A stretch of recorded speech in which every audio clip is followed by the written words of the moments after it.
Ruby Diamante. Ay, hindi na itatanong. Eh, naalala ko po kasi tayo na. Thank you, Nay.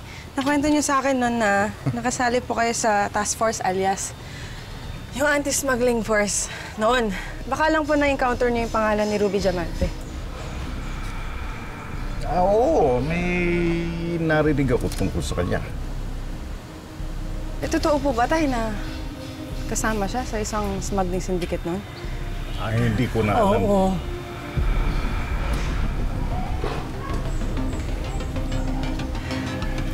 Nay, Tay, may tinatago na naman kayo sa akin. Tapatin niyo nga ako, kilala niyo po ba si Ruby Diamante? Ano pong alam niyo tungkol sa kanya?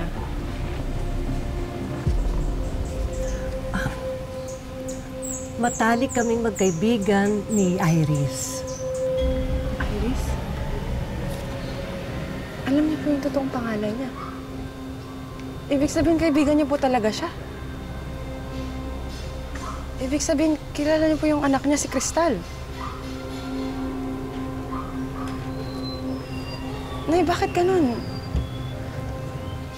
Nagkita kayo sa ospital, di ba?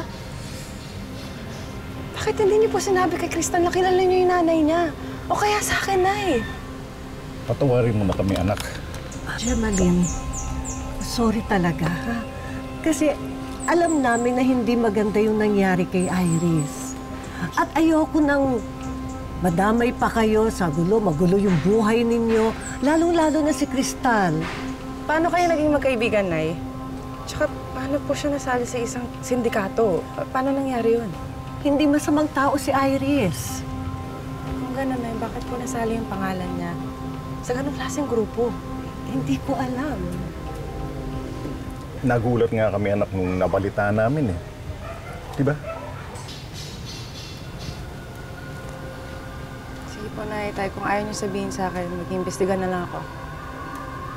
Para saan pa ako naging pulis ako?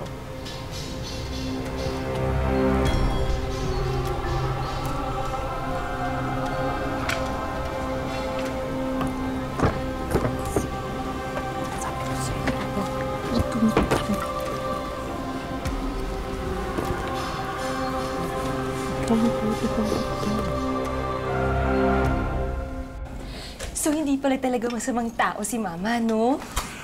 Yan ang sabi ni Nanay. Tapos, mag-best friend pa yung mama ko tsaka nanay mo. Parang tayo lang. Now I'm more curious. Pero tsaka ko na lang po problemahin yun.